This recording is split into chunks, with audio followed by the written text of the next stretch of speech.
"I want Lexi to see what she missed," Michael told his guests on his yacht. As midnight approached, another yacht appeared. A much bigger yacht. "Whose boat is that?" someone asked. The yacht pulled alongside. On the deck stood Lexi, radiant in white, with 3 children in matching sailor outfits. 3 identical children. They waved excitedly at Michael's yacht. "Hi, is that our daddy's party?" Michael's glass slipped from his hand. The children had his face. Lexi smiled. "Happy New Year, Michael. I brought your family." But before we dive into the full story, let me know where you're watching from and what time it is. Now, subscribe to the channel, and let's get started. "Do you think she will actually come?" Michael Anderson stared at his phone screen. The message was from David Porter, his friend from college. Michael typed back quickly, "She better come. I paid $15,000 for this yacht." Michael put his phone down on the bathroom counter. He looked at himself in the mirror. It was 7:30 in the morning on December 31st, 2023. He had not slept well. Today was New Year's Eve. Today was the day Lexi would see him on a yacht. Today was the day she would regret everything. Michael walked out of his small bathroom. His apartment in Miami was not big. 1 bedroom, 1 bathroom, a small kitchen.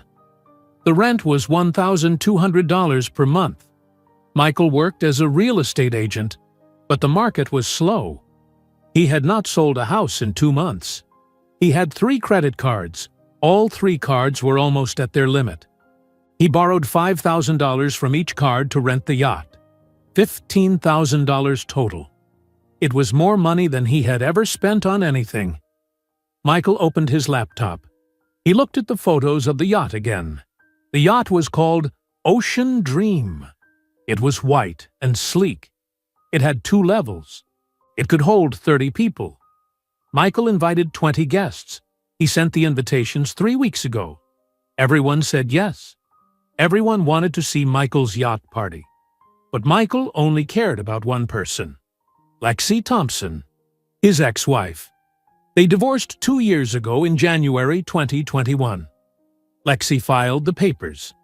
She said Michael cared more about his image than their marriage. She was right, but Michael would never admit it. When they were married, Michael spent all their savings on a red sports car. He bought expensive watches he could not afford. He posted photos of everything online. Lexi asked him to stop. She asked him to save money for their future. Michael refused. He said she did not understand success. One day, Lexi packed her clothes and left. She blocked his phone number. She deleted all her social media accounts. Michael never heard from her again. For 2 years, he was angry. He told everyone that Lexi was controlling. He told everyone she was the reason his life was hard. But deep down, Michael knew the truth. He destroyed his own marriage. Now Michael had a plan. He wanted Lexi to see him on a yacht surrounded by people. He wanted her to think he was rich and successful. He wanted her to feel sorry for leaving him. 3 weeks ago, Michael sent Lexi an invitation through David. David was friends with both Michael and Lexi. David still had Lexi's email address. Michael asked David to send her the invitation. 2 days later, David called Michael. She said she will come.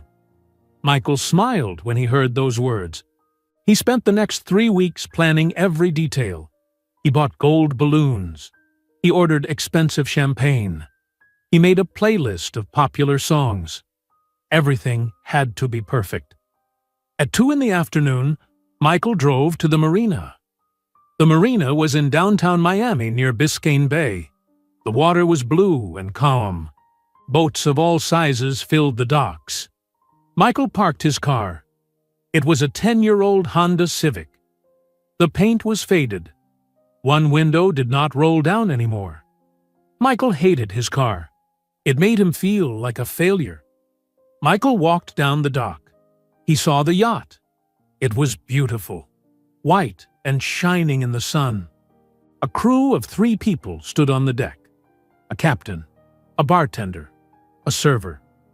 Michael paid extra for the crew. He wanted his guests to feel like they were at a luxury event. "Good afternoon, Mr. Anderson," the captain said. His name was Roger. He was about 60 years old, with gray hair and a thick mustache. "Good afternoon," Michael said. He climbed onto the yacht. His hands were sweating. "Everything is ready, sir," Roger said. "The bar is stocked. The sound system is working. We will leave the dock at 8 tonight." "Perfect," Michael said. He walked around the yacht. He checked every detail. The gold balloons were tied to the railings. The champagne bottles were in ice buckets. The leather couches on the deck looked expensive. Michael pulled out his phone. He took a photo of the yacht. He posted it on Instagram with the caption, "Living my best life."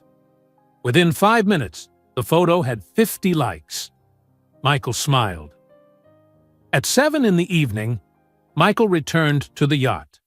He wore black pants and a white button-down shirt. He styled his curly brown hair with gel. He put on cologne. He looked at himself in the mirror one more time before leaving his apartment. He practiced his smile. He practiced what he would say when Lexi arrived. "Good to see you, Lexi. I have been doing really well. Business is great." Guests started arriving at 8. First came Amanda Chen, Michael's girlfriend. They had been dating for 4 months. Amanda was 29 years old. She worked as a dental assistant. She had long black hair and a bright smile. She wore a red dress and high heels. "Michael, this yacht is incredible," Amanda said. She kissed him on the cheek. "I wanted tonight to be special," Michael said. He handed her a glass of champagne. More guests arrived, co-workers from the real estate office, friends from the gym, a few people Michael barely knew, but invited anyway. Everyone took photos. Everyone said the yacht was amazing. Michael smiled and thanked them, but he kept looking at the dock. He kept checking his phone. Where was Lexi? At 9, David Porter arrived. David was tall and thin with glasses. He wore jeans and a blue shirt. He walked up to Michael and shook his hand. "Nice party," David said. "Thanks," Michael said. He lowered his voice. "Did you hear from her?" David nodded. "She sent me a message this afternoon. She said she will be here." "What time?" Michael asked. She did not say. Michael felt frustrated. He wanted to know when Lexi would arrive. He wanted to be ready. At 10, Amanda walked up to Michael. She touched his arm. "Is everything okay?" she asked. "You keep looking at your phone." "I am fine," Michael said. "I just want to make sure everyone is having a good time." "Everyone is having fun," Amanda said. She looked at him carefully. "Are you waiting for someone?" "No," Michael lied. "I am just checking messages." Amanda did not look convinced, but she did not ask more questions. She walked back to talk to other guests. At 11:30, Michael stood at the railing. He looked out at the water. Boats filled the bay. Everyone was celebrating New Year's Eve. Music played from other yachts. People laughed and shouted. But Michael did not feel happy. He felt angry. Where was Lexi? Was she going to ignore his invitation? At 11:45, Michael checked his phone again. No messages, no calls. He felt his chest tighten. She was not coming. This whole night was a waste. $15,000 for nothing. "Everyone, come to the deck," the captain shouted. "It is almost midnight." The guests gathered on the deck. They held glasses of champagne. They smiled and laughed. Amanda stood next to Michael. She took his hand. 10, 9, 8, everyone shouted. Fireworks exploded over Biscayne Bay. The sky filled with red, blue, and gold lights. Everyone cheered. "Happy New Year!" people shouted. Michael did not cheer. He stared at the water. He felt empty. Then the water became choppy. Waves rocked Michael's yacht. Everyone stopped talking. They looked out at the bay. A massive white yacht appeared. It was 3 times bigger than Michael's rented yacht. It had 2 levels, a helicopter pad on top, a swimming pool on the deck. The name on the side said The Serenity. Michael's guests stared in silence. The massive yacht stopped next to them. The engines went quiet. A woman stepped onto the deck. She wore a long, white dress. Her black hair was long and shiny. She wore diamond earrings that sparkled in the lights from the fireworks. It was Lexi. Michael's mouth opened. He could not move. He could not speak. Behind Lexi, 3 small children walked onto the deck. 2 boys and 1 girl. They wore matching white sailor outfits. They looked about 4 years old. They had curly brown hair, brown eyes, the same smile as Michael. The children waved at Michael's yacht. One of the boys shouted loudly, "Mommy, is that our daddy's party?" Michael's champagne glass slipped from his hand. It hit the deck and shattered. Glass pieces scattered everywhere. Champagne spilled across the floor. Everyone on Michael's yacht turned to stare at him. Amanda grabbed his arm. Her voice was shaking. "Who are those children, Michael?" Michael could not answer. His eyes stayed fixed on the 3 children. They stood on the deck of the giant yacht next to Lexi. They waved at him. They smiled. They looked exactly like him when he was a child. Same curly brown hair, same brown eyes, same shape of face. Amanda's grip on his arm tightened. "Michael, answer me. Who are they?" Michael's mouth moved, but no sound came out. His brain could not form words. His heart pounded in his chest. He felt dizzy. The guests on his yacht started whispering. A woman named Sarah from his office said to her husband, "Those kids look just like Michael." A man named Carlos said, "Does Michael have children?" Another guest pulled out her phone and started recording. David Porter stepped closer to Michael. He looked at the children. Then he looked at Michael. His face went pale. "Michael," David said quietly, "did you know about this?" Michael shook his head. He finally found his voice. "No, I do not know what this is." On the larger yacht, Lexi walked to the railing. She looked calm. She looked confident. She spoke loudly enough for everyone to hear. "Captain Roger, may I have permission to board your vessel?" Roger looked at Michael. Michael still could not speak. He nodded slowly. "Permission granted, ma'am," Roger said. The crew brought a small bridge and connected the 2 yachts. Lexi stepped onto the bridge. She held the hand of the little girl. The 2 boys followed close behind her. They walked carefully across the bridge. The little girl looked nervous. One of the boys looked excited. The other boy looked serious. They stepped onto Michael's yacht. The 3 children looked around with wide eyes. They had never been on a yacht this small before. The guests moved back to make space. Everyone stared. No one spoke. Lexi stood in front of Michael. She was calm. Her face showed no anger, no sadness, just calm. "Hello, Michael," she said. Michael stared at her. Then he looked at the children. Then back at Lexi. "Lexi," he said. His voice cracked. Who are these children?" Lexi looked at him for a long moment. Then she said simply, "They are your children." Amanda gasped. Several guests whispered loudly. Someone dropped a glass. Michael shook his head. "That is not possible. You never—" "I was 8 weeks pregnant when I left you," Lexi said. Her voice was clear and steady. "January 2021. I found out 2 weeks after I filed for divorce." Michael's legs felt weak. He thought he might fall down. David grabbed his arm to steady him. "Why did you not tell me?" Michael asked. "Because You were too busy buying things we did not need, Lexi said. You spent our savings on a sports car. You bought watches you could not afford. You cared more about your image than our future. I decided I could not raise children with someone like that. The little girl tugged on Lexi's dress. Mommy, is that our daddy? Yes, Emma, Lexi said gently. That is your daddy. Emma looked at Michael. She smiled shyly. One of the boys, the serious one, said, He looks like us. Yes, Noah, Lexi said. He does.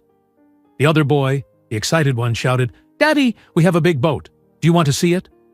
Liam, quiet voice, Lexi said softly. Michael stared at the three children. Emma, Noah, Liam, his children, 4 years old. He missed 4 years of their lives. I do not understand, Michael said. His voice was shaking. Where have you been? How did you… This yacht… Lexi spoke calmly. After I left Miami, I moved to San Jose, California.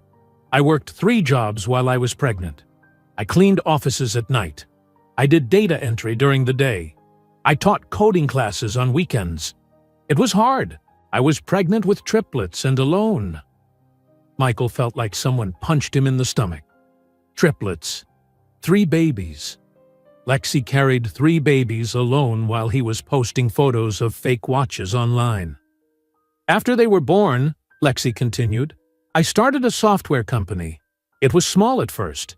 Just me and 2 other programmers. We created cybersecurity programs for hospitals. The company was called Apex Solutions. We worked hard. The company grew fast. Last year, a corporation offered to buy my company. They paid $1.2 billion. The guests gasped. Amanda's mouth fell open. David stared at Lexi in shock. You are a billionaire? Michael asked. Yes, Lexi said simply. I bought this yacht 6 months ago. I named it Serenity because I finally found peace. Michael looked at his rented yacht, his $15,000 yacht that he paid for with credit cards. Then he looked at Lexi's yacht, her yacht that she owned, her yacht that was worth millions of dollars. He felt his face turn red. He felt shame like he never felt before. Amanda stepped forward. Tears ran down her face. Michael, is this true? Do you have 3 children? Michael looked at Amanda. He nodded slowly. I did not know. I swear I did not know. But you knew she was your ex-wife? Amanda said. Her voice was loud. You invited your ex-wife to this party and did not tell me? Michael did not answer. You are a liar, Amanda said. She turned and walked toward the bridge. I am leaving. Amanda, wait, Michael said. Do not call me, Amanda said. She walked across the bridge to the dock. She pulled out her phone and called a car. Several other guests followed Amanda. They whispered to each other as they left. Can you believe this? One woman said. He has 3 kids he never mentioned. A man said, that yacht makes his look like a toy. Within 5 minutes, half the guests were gone. David stood next to Michael. He did not leave, but he looked disappointed. Emma walked closer to Michael. She looked up at him with big brown eyes. Do you like boats, Daddy? She asked. Michael looked down at her. His eyes filled with tears. Yes, he said quietly. I like boats. Noah stepped forward. He stood tall like a little adult. Our boat has a movie theater, and a game room, and a swimming pool. Liam jumped up and down. Daddy, do you want to see our toys? We have so many toys. Michael knelt down on the deck. His knees touched the broken glass from his champagne glass. He did not care. He looked at the 3 children. He saw his own face 3 times. He saw pieces of himself in each one. Emma's shy smile. Noah's serious eyes. Liam's wild energy. I am so sorry, Michael said. His voice broke. Tears ran down his face. I am so sorry I was not there. I did not know. I did not know you existed. Emma walked up to him. She put her small hand on his cheek. "It is okay, Daddy. You are here now. Now we can be a family." Michael started sobbing. He pulled Emma into a hug. She wrapped her small arms around his neck. Noah and Liam stepped closer. They joined the hug. All three children held their father for the first time. Michael cried harder than he ever cried in his life. He cried for the 4 years he missed. He cried for the birthdays he was not at. He cried for the first words he did not hear. He cried for all the moments that were gone forever. Lexi watched silently. Her face showed no emotion. She simply observed. After a few minutes, Lexi said, "Children, it is time to go back to our yacht." "But Mommy," Liam said, "we just met Daddy." "I know, sweetheart," Lexi said, "but it is late. You need to sleep." "Can Daddy come with us?" Emma asked. "Not tonight," Lexi said. Michael stood up. His face was wet with tears. His white shirt had champagne stains and wrinkles. "Lexi," he said, "please, can we talk?" "Not tonight," Lexi repeated. She held out her hands. "Come on, children." Emma, Noah, and Liam walked to their mother. They held her hands. They looked back at Michael.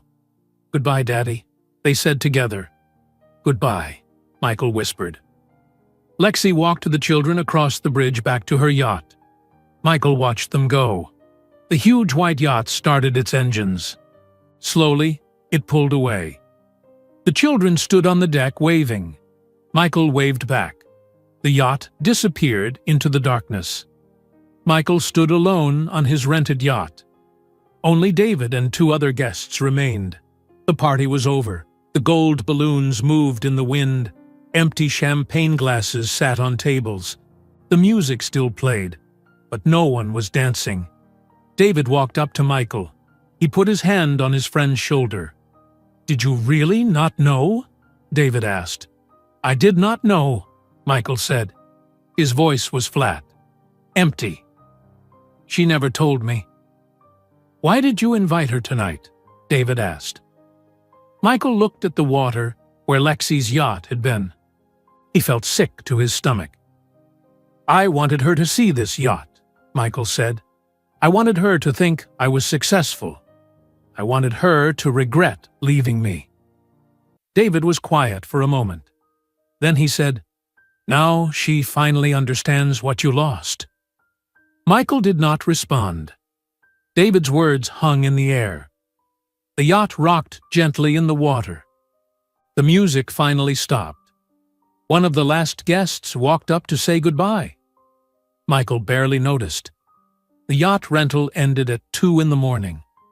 Roger and his crew cleaned up the empty glasses and deflated the gold balloons. Michael sat on the leather couch and stared at nothing. David sat next to him. "Do you want me to drive you home?" David asked. "I drove here," Michael said. "I do not think you should drive right now," David said. Michael looked at his friend. "I am fine?" "You are not fine," David said. "You just found out you have 3 children." Michael stood up. His legs felt shaky. "I need to go home." David drove Michael back to his apartment. They did not talk during the drive. When they arrived, David said, "Call me if you need anything." "Okay," Michael said. He got out of the car and walked to his apartment building. Inside his small apartment, Michael turned on the lights. Everything looked the same, but everything felt different. He walked to his bedroom. He did not change his clothes. He lay down on the bed and stared at the ceiling. He could not stop thinking about the 3 children. Emma, Noah, Liam, their faces, their voices, their small hands. They were his children. They existed for 4 years without him. 4 birthdays, 4 Christmases, first steps, first words. He missed everything. Michael thought about Lexi. She was pregnant with triplets. She worked 3 jobs.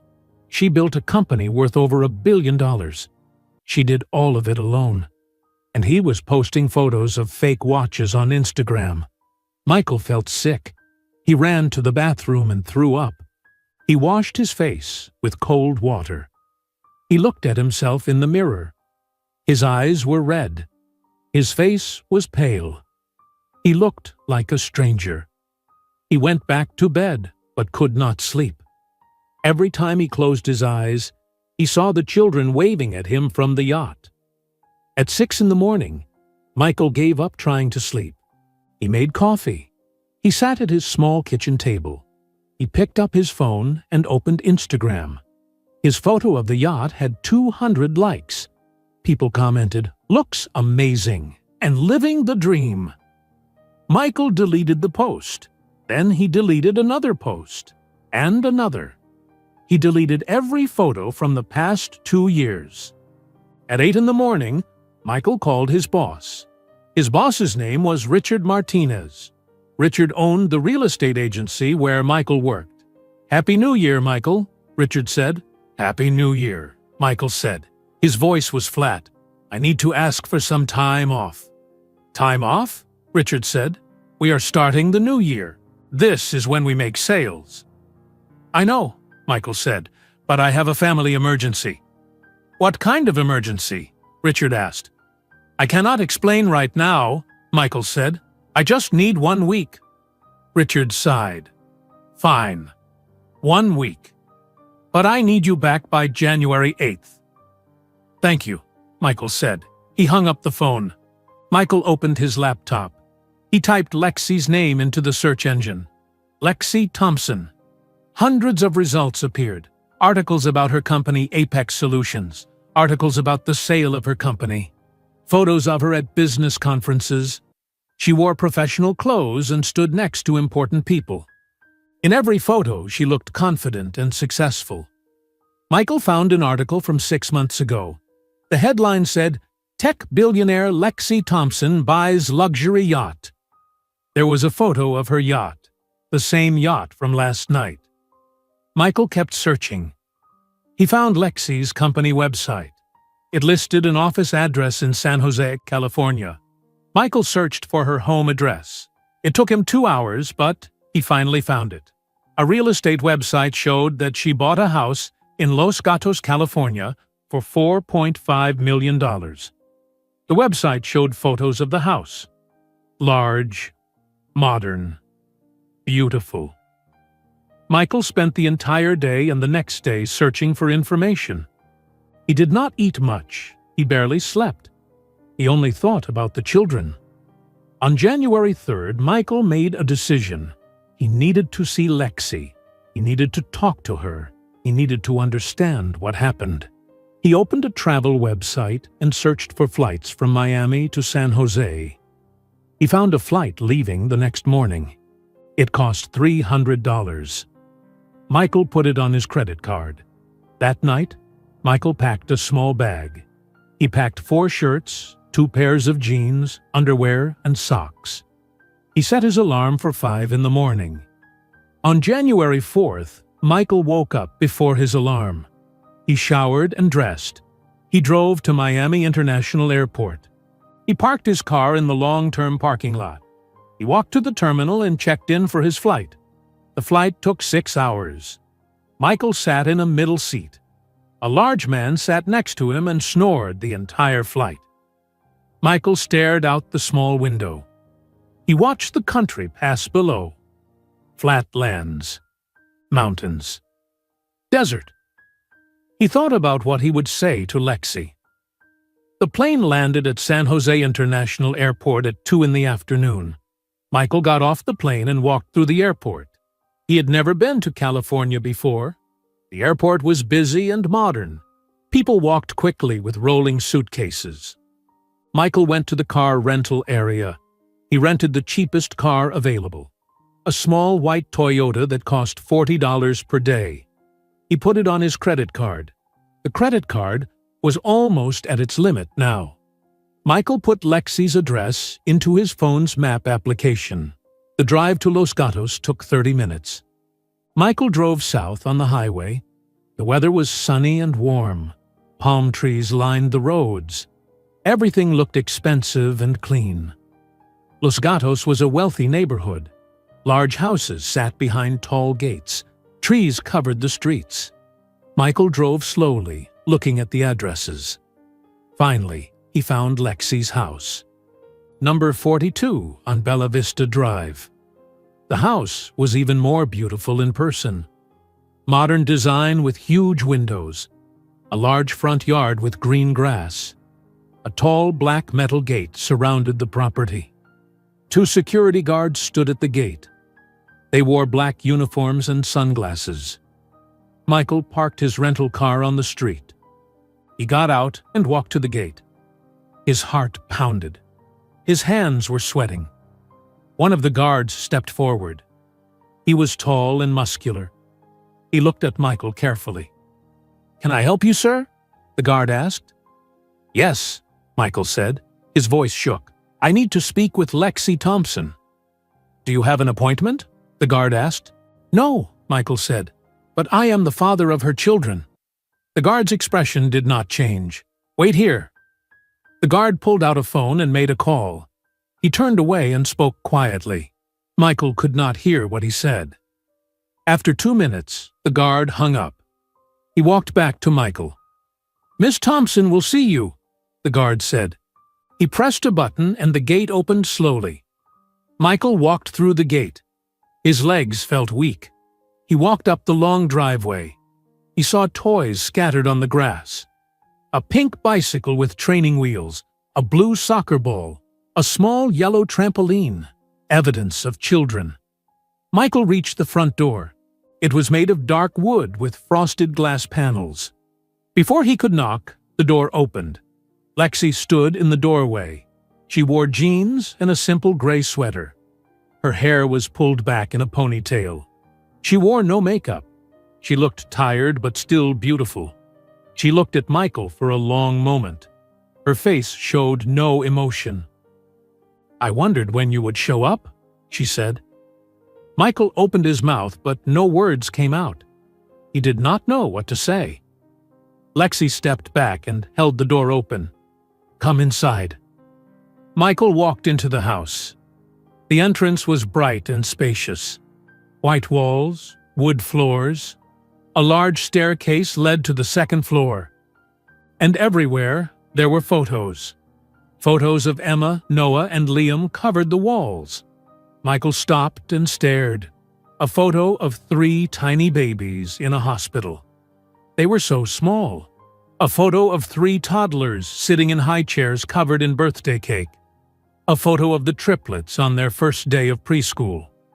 They wore matching backpacks and smiled at the camera. Michael was not in any of the photos. He felt pain in his chest. Physical pain. He missed everything. Every milestone. Every moment. "Do you want coffee?" Lexi asked. Her voice was calm, neutral.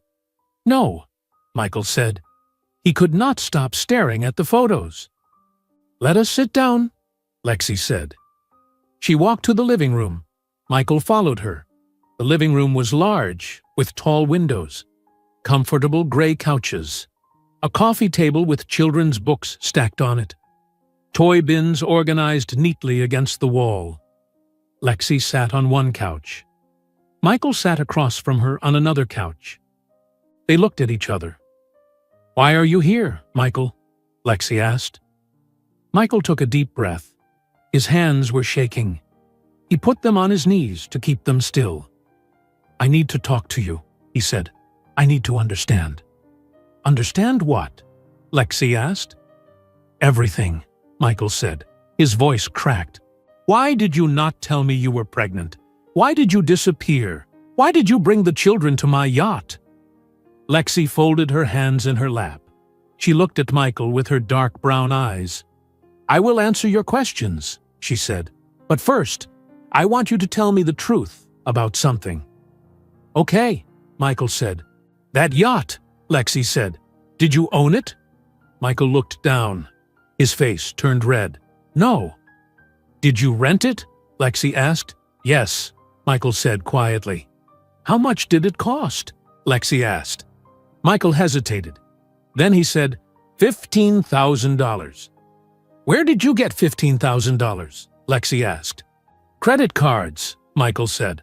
I borrowed from 3 different credit cards. Lexi nodded slowly. And that girlfriend, Amanda. Did you tell her you invited me to the party? No, Michael said. Did you tell her you were married before? Lexi asked. Yes, Michael said, but I did not tell her I invited you. Why did you invite me, Michael? Lexi asked. Her voice was still calm, not angry, just asking.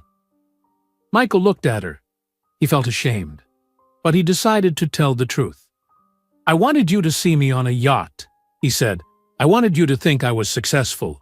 I wanted you to regret leaving me. Lexi stared at him.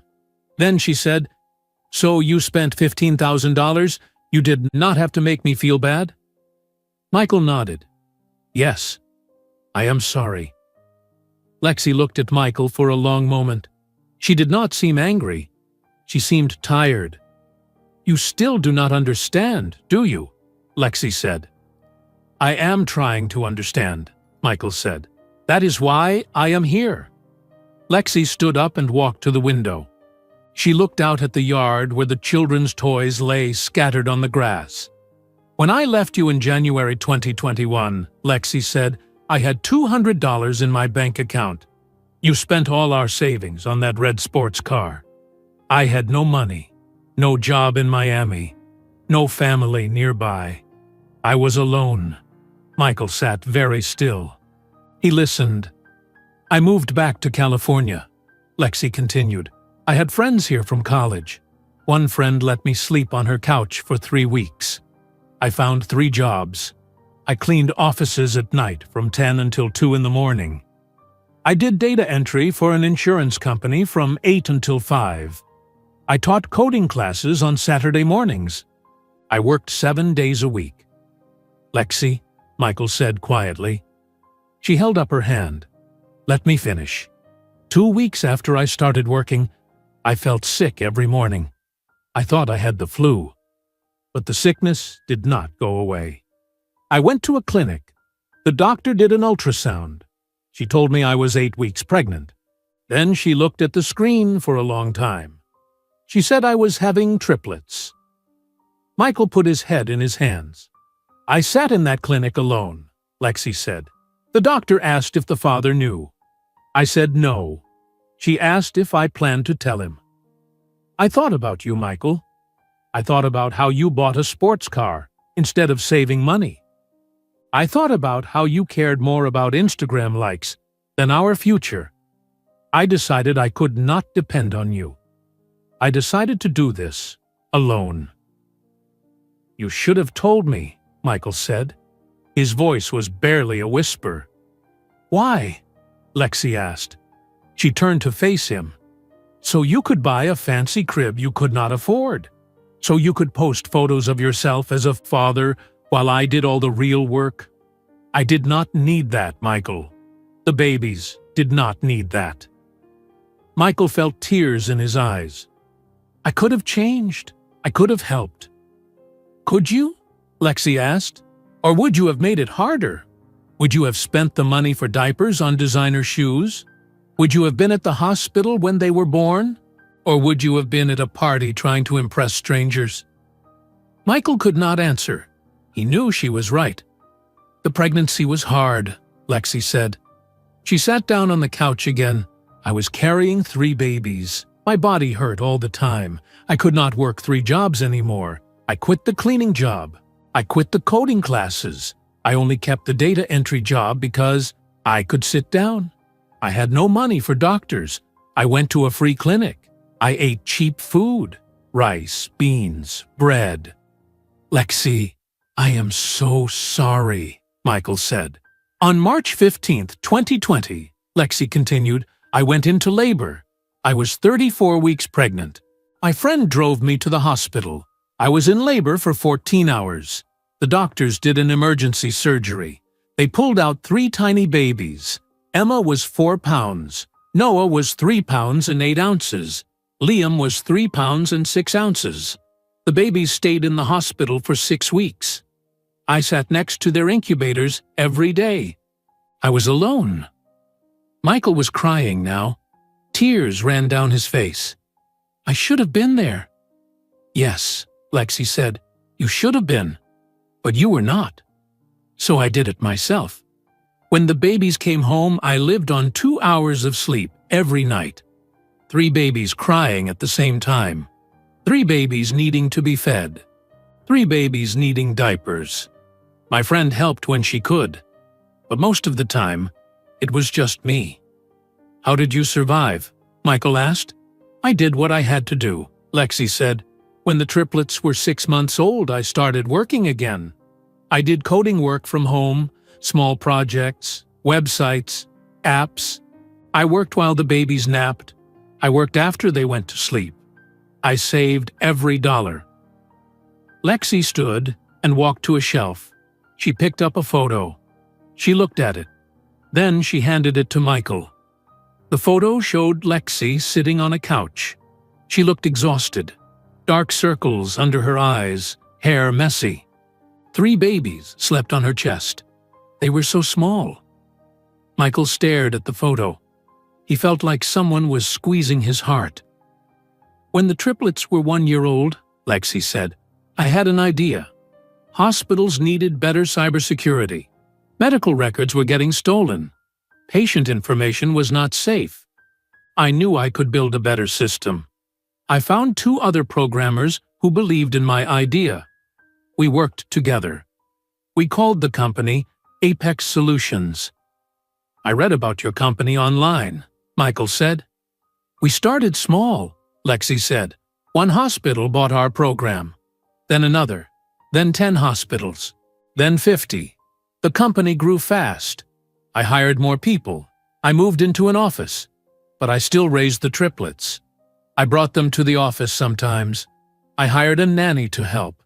It was hard, but it was my life." "And then someone bought your company," Michael said. "Last year," Lexi said, "a large corporation offered $1.2 billion. My lawyers told me to take it. I took it. I sold Apex Solutions in March 2023. I became a billionaire at 36 years old." Michael shook his head. "You did all of that. While you were posting photos of rented cars and fake watches," Lexi said. "Yes." The room was quiet. Michael looked at the photo again. 3 tiny babies, 1 exhausted mother, no father. "I bought this house in April," Lexi said. "I bought the yacht in June. I named it Serenity because for the first time in 4 years, I felt peaceful. I had money. I had security. I had my children. I did not need anything else." "Then why did you come to my yacht party?" Michael asked. "Why did you bring the children?" Lexi sat down across from him. She looked directly into his eyes. "The triplets ask about you," she said. "Every single day. They see other children at preschool with fathers. They ask why they do not have a daddy.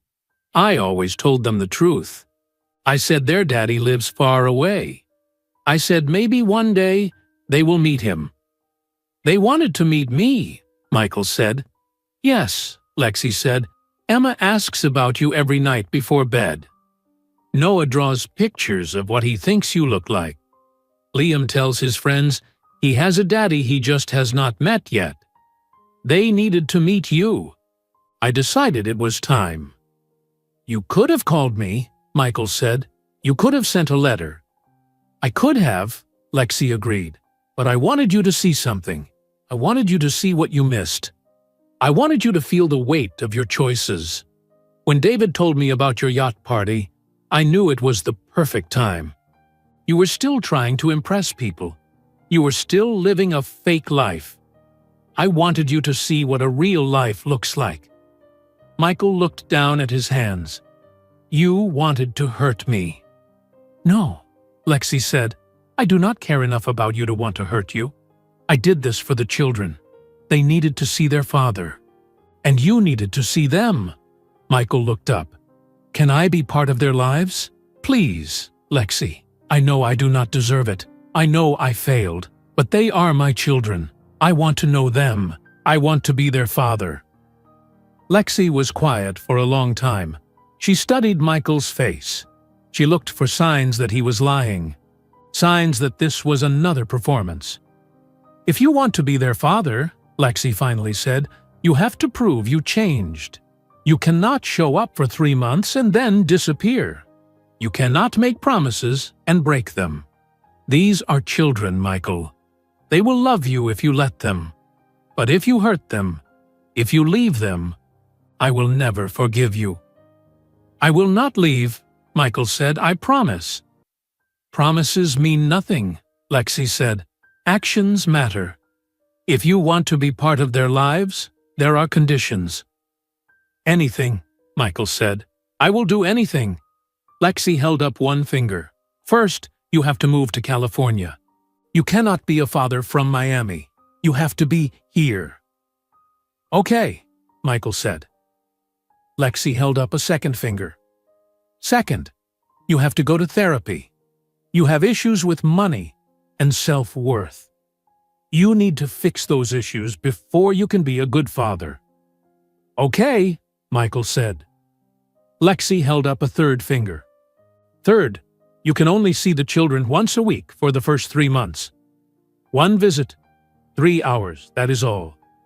After 3 months, if you prove you are serious, we can discuss more time."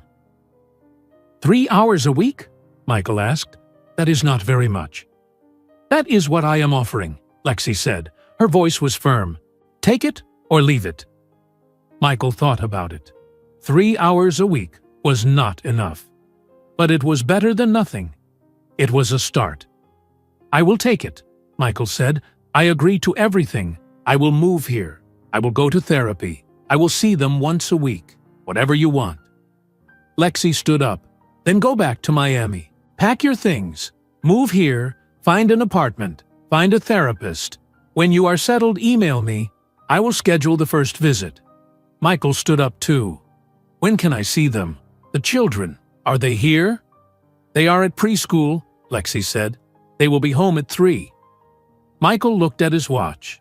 It was 2:45. "Can I wait? Can I see them when they get home?" "No," Lexi said. She walked to the front door and opened it. "You will see them when you earn it, not before." Michael walked to the door. He stopped and looked at Lexi. "Thank you," he said, "for giving me this chance." Lexi did not smile. "Do not thank me. Thank the children. They are the only reason you are getting this chance." Michael nodded. He walked out the door. The security guard closed the gate behind him. Michael sat in his rental car. He looked at Lexi's house. Somewhere inside that house, or on their way home from school, were his 3 children. He started the car and drove back to the airport. He had work to do. Michael's flight back to Miami left at 6 in the evening. He sat in the same middle seat. The same large man sat next to him and snored again. Michael did not care. He stared out the window and thought about everything. He thought about Lexi working 3 jobs while pregnant. He thought about 3 tiny babies in hospital incubators. He thought about Emma asking about her daddy every night. He thought about Lexi's conditions. Move to California. Go to therapy. See the children once a week. Michael would do all of it.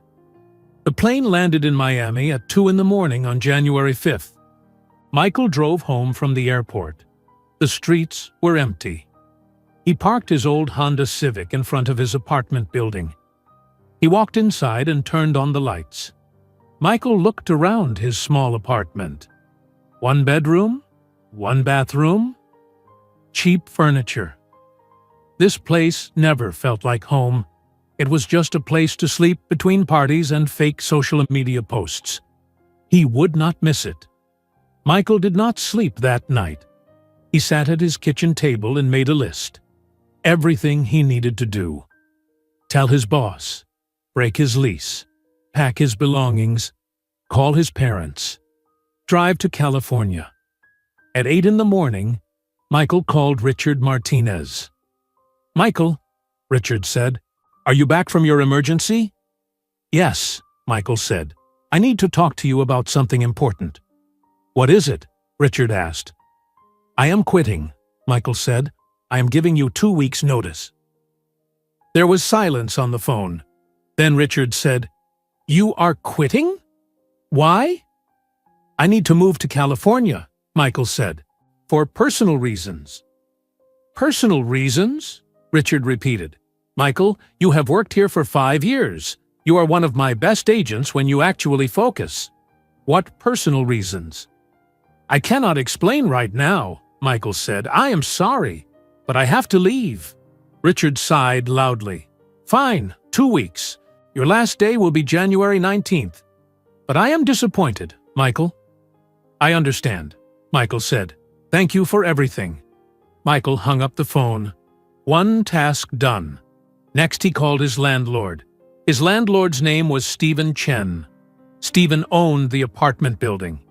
Mr. Chen, Michael said, I need to break my lease early. Your lease does not end until May, Stephen said. You signed a contract. I know, Michael said, but I have to move. I will pay the penalty. The penalty is $2,000, Stephen said. Michael closed his eyes. $2,000 he did not have, but he had no choice. Okay, Michael said, I will pay it. Can I move out by January 15th? Fine, Stephen said. Send me the money by January 10th. Michael hung up. He opened his laptop and transferred $2,000 from his credit card to his bank account. Then he paid Stephen. His credit card limit was almost reached. He had borrowed almost $20,000 now. The yacht, the plane tickets, the car rental, the lease penalty. He would worry about the debt later. For the next 2 weeks, Michael worked his final days at the real estate office. He showed houses to clients, he answered phone calls, he filed paperwork. He did not tell anyone except David why he was leaving. At night, Michael packed his apartment. He did not own much furniture, a cheap couch, a small kitchen table, a bed frame. He called a donation center, and they picked up the furniture for free. Michael opened his closet. It was full of expensive clothes. Designer shirts, expensive jeans, leather jackets. He bought all of them to look successful. He spent thousands of dollars on these clothes. Now they felt like a costume from a play that was over. Michael took photos of the clothes and posted them on a resale website. He sold a leather jacket for $100. He sold 3 designer shirts for $50 each. He sold jeans for $30 a pair. In 1 week, he made $600. He used the money to pay for gas and food. On January 8th, David Porter came to Michael's apartment. He looked around at the empty rooms and the boxes. So you are really doing this, David said. Yes, Michael said. I am moving to California. When do you leave? David asked. January 15th, Michael said.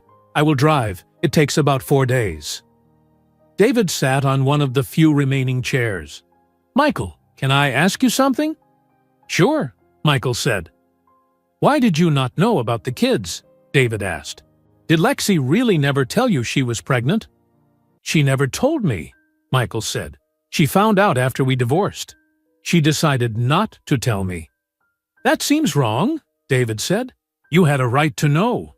Michael shook his head. No, she was right not to tell me.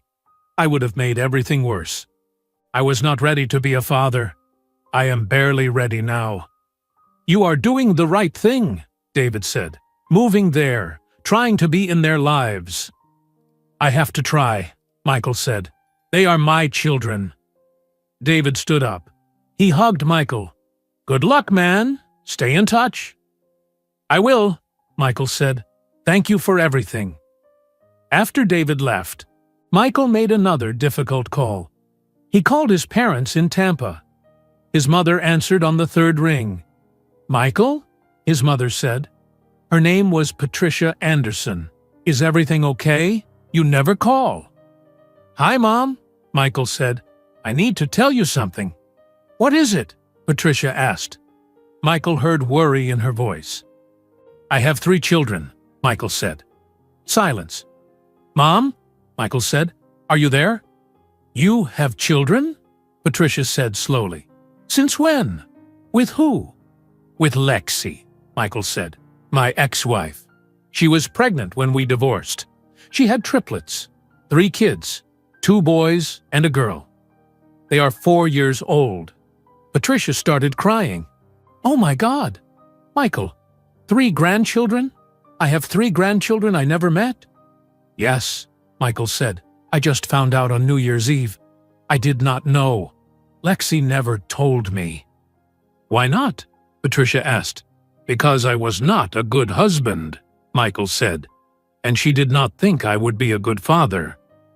Where are these children? Patricia asked. Where is Lexi? California, Michael said. Lexi lives in Los Gatos. That is near San Jose. I am moving there. I want to be part of their lives. You are moving to California, Patricia said. When? I leave in 1 week, Michael said. Your father needs to hear this, Patricia said. Robert, come here. Michael heard footsteps. Then his father's voice. What is wrong? Patricia told him everything. Robert Anderson was quiet. Then he said, Put me on the phone. Dad, Michael said. You have 3 kids, Robert said. His voice was serious and deep. Yes, Michael said. And you are moving to California to be their father, Robert said. Yes, Michael said. Good, Robert said. Be responsible, Michael. Show up for them. Do not be like those fathers who leave. Be there. I will, Michael said. I promise. We want to meet them, Patricia said. She was crying again. We want to meet our grandchildren. You will, Michael said, when things are more settled. Right now, I am just trying to earn the right to see them. Michael talked to his parents for another 20 minutes. His mother asked about the triplets' names and ages. His father gave advice about being a parent. When Michael hung up, he felt exhausted but relieved. On January the 15th, Michael loaded everything he owned into his Honda Civic. Clothes in boxes, laptop, a few books, kitchen supplies. Everything fit in the car and the trunk. His entire life fit in one small car. Michael drove out of Miami at 6 in the morning. He took Interstate 10 west. The highway stretched across Florida, then Alabama, then Mississippi. Michael drove for 10 hours. He stopped at a cheap motel in Louisiana. He paid $40 for a room with 1 bed and a bathroom that smelled like mold. The next day, Michael drove through Texas. Texas was huge. He drove for 12 hours and was still in Texas. He stopped at another cheap motel near El Paso. On the 3rd day, Michael drove through New Mexico and Arizona. The desert was beautiful. Red rocks, blue sky, empty land for miles. Michael had never seen anything like it. On the 4th day, Michael entered California. He drove through the desert, then through mountains, then into green valleys. He arrived in San Jose on January 19th at 4 in the afternoon. San Jose was bigger than Michael expected. Tall buildings, busy streets, expensive cars everywhere. Michael felt out of place in his old Honda. He found a cheap motel and stayed there for 3 nights while he searched for an apartment. He looked at 10 different apartments. Most were too expensive. Finally, he found a small studio apartment in Sunnyvale, a city next to San Jose. The studio had 1 room that served as bedroom, living room, and kitchen. A small bathroom. No windows except 1 small window in the bathroom. The rent was $1,800 per month. It was tiny and expensive, but it was all Michael could afford. Michael signed the lease on January 22nd. He moved his boxes into the empty studio. He had no furniture. He bought an air mattress from a discount store for $30. He bought a cheap lamp, a folding chair. That was all he could afford. That night, Michael sat on his air mattress in his empty studio apartment. He looked around at his new life. He left everything behind for this. He left his job, his apartment, his city. For 3 children he met once, for 3 hours a week with them. It was worth it. Michael opened his laptop. He wrote an email to Lexi. "Hi Lexi, I moved to California. My new address is 422 West Olive Avenue, Apartment 12, Sunnyvale, California, 94086. I am ready to see the children whenever you decide. Michael." He hit send. The next morning, Lexi replied, "Michael, here is the name of a therapist, Dr. Patricia Ruiz. Her phone number is 4085550123. Call her today and make an appointment. You can visit the children this Saturday, January 27th, at 10 in the morning. 3 hours, do not be late. Lexi." Michael stared at the email. Saturday. He would see his children on Saturday. Michael called Dr. Patricia Ruiz that same day. The phone rang 4 times before someone answered. "Dr. Ruiz's office," a woman said. "This is Janet speaking." "Hello," Michael said. "My name is Michael Anderson. I need to make an appointment." "Is this your first time seeing Dr. Ruiz?" Janet asked. "Yes," Michael said. "What brings you to therapy?" Janet asked. Michael hesitated. "I have issues with money and self-worth, and I need help being a better father." "I see," Janet said. Michael heard her typing on a computer. "Dr. Ruiz has an opening this Thursday, January 25th at 4 in the afternoon. Does that work?" "Yes," Michael said. "I will be there." Janet gave him the address. The office was in downtown San Jose. Michael wrote it down. Thursday came. Michael drove to the address.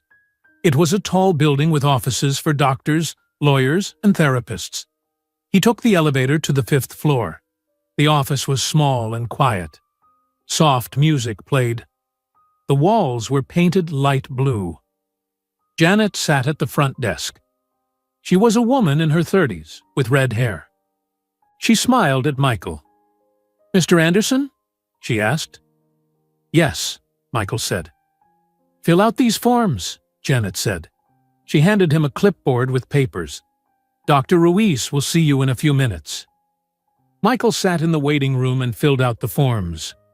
Name, address, phone number, insurance information. He did not have health insurance.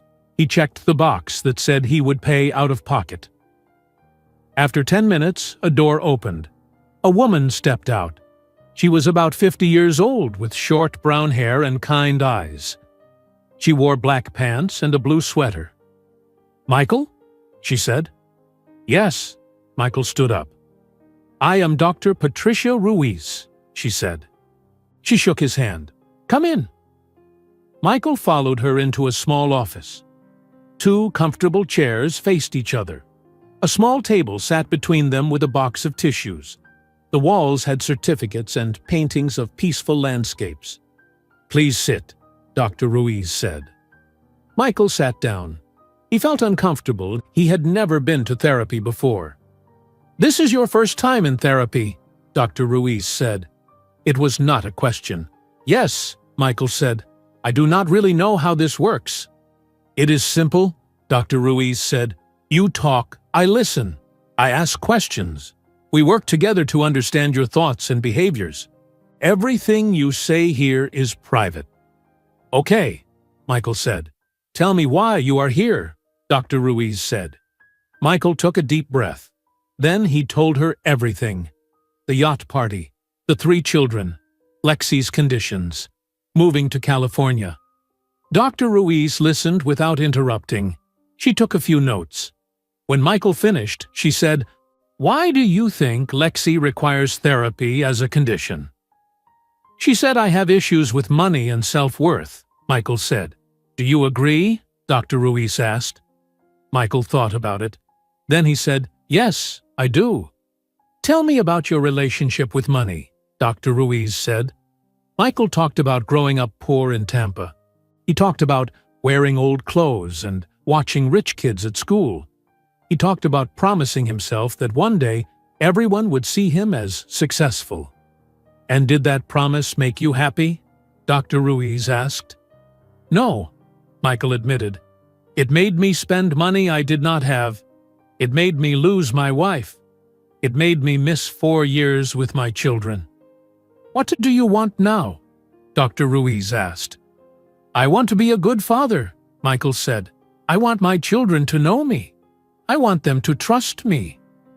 Dr. Ruiz nodded. That is a good goal. But to be a good father, you need to understand yourself first. We will work on that together. They talked for 50 minutes. At the end, Dr. Ruiz gave Michael homework. I want you to write down 3 things you are grateful for every day, she said. Not things you own, not things that impress other people, just things that matter to you. Okay, Michael said. And I want you to delete your social media accounts if you have not already, she said. I already deleted them, Michael said. Good, Dr. Ruiz said. I will see you next Tuesday at the same time. Michael left the office feeling strange. Talking about his feelings was harder than he expected, but it also felt good to be honest. Saturday morning arrived. Michael woke up at 6, even though he did not need to be at Lexi's house until 10. He could not sleep. He was too nervous and excited. He would see his children today. Emma, Noah, Liam. Michael got up and took a shower. He stood in front of his small closet. What should he wear? He tried on 3 different shirts. A blue one, a green one, a gray one. He finally chose the blue one with jeans. He wanted to look nice, but not too formal. At 8, Michael drove to a toy store. He did not know what 4-year-olds liked. He walked through the aisles feeling overwhelmed. Dolls, action figures, board games, building blocks. Everything looked confusing. A store employee walked up to him. She was a young woman with a name tag that said Maria. Can I help you find something? Maria asked. Yes, Michael said. I need gifts for 3 4-year-olds, 2 boys and a girl. What do they like? Maria asked. I do not know, Michael admitted. I do not know them very well yet. Maria smiled kindly. How about a stuffed animal? Kids that age usually love stuffed animals. She led him to a section with stuffed animals. Michael saw a large stuffed dinosaur. It was green, with a friendly face. I will take this, Michael said. Great, Maria said. What about the girl? Michael looked around. He saw a coloring book with princesses on the cover. Next to it was a box of crayons with 24 colors. This coloring book and these crayons, Michael said. Perfect, Maria said. And for the other boy? Michael saw a puzzle with a picture of the solar system. It had 50 pieces. This puzzle, Michael said. Maria helped him check out. The total was $42. Michael paid with his credit card. At 9:30, Michael drove to Los Gatos. His hands were shaking on the steering wheel. He held the bag of gifts in the passenger seat. He arrived at Lexi's house at exactly 10. The security guards recognized him. They opened the gate without asking questions. Michael parked his car in the driveway. He walked to the front door, holding the bag of gifts. His heart pounded. The door opened before he could knock. Lexi stood there. She wore jeans and a white t-shirt. Her hair was down. You are on time, she said. Yes, Michael said. His voice came out shaky. Lexi looked at the bag.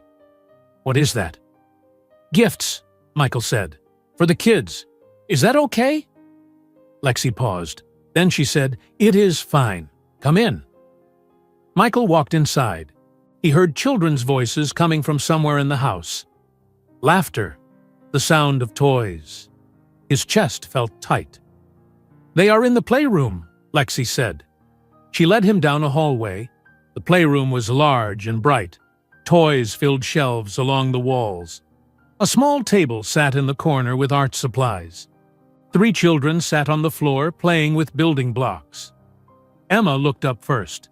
She saw Michael and smiled shyly. Daddy! Noah turned around.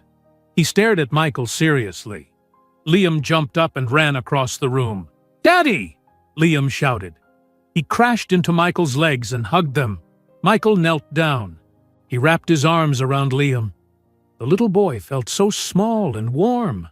Michael's eyes filled with tears, but he blinked them away. "Hi, buddy," Michael said. Emma stood up and walked over slowly. She looked at Michael carefully. "Did you bring those?" She pointed at the bag. "Yes," Michael said. "I brought gifts for you and your brothers." "Can we open them?" Liam asked. He bounced on his feet. "Yes," Michael said. He pulled out the dinosaur first. "This is for Liam." Liam grabbed the dinosaur and hugged it. "A dinosaur! I love dinosaurs. His name is Rex." Liam made loud roaring sounds and ran around the room with the dinosaur. Michael pulled out the coloring book and crayons. "This is for Emma." Emma took the coloring book and opened it carefully. She looked at each page. "Thank you, Daddy. I like coloring." Finally, Michael pulled out the puzzle. "This is for Noah." Noah took the puzzle and studied the box. "The solar system. I like space. Will you help me build it?" "Yes," Michael said. "I will help you." Noah sat down on the floor and opened the puzzle box. He dumped all the pieces onto the carpet. Michael sat next to him. They started sorting the edge pieces from the middle pieces. Emma sat on Michael's other side. She opened her coloring book to a page with a princess. She chose a purple crayon and started coloring carefully. Liam ran around making dinosaur sounds.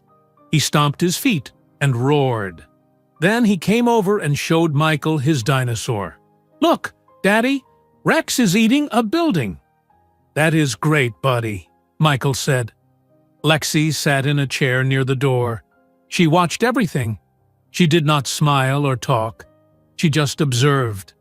Michael helped Noah find corner pieces for the puzzle. Noah was focused and serious. He studied each piece carefully before placing it. "Do you like space?" Noah asked. "Yes," Michael said. "I do. Do you?" "I want to be an astronaut when I grow up," Noah said. "That is amazing," Michael said. "You would be a great astronaut." Emma showed Michael her coloring. She colored the princess's dress purple.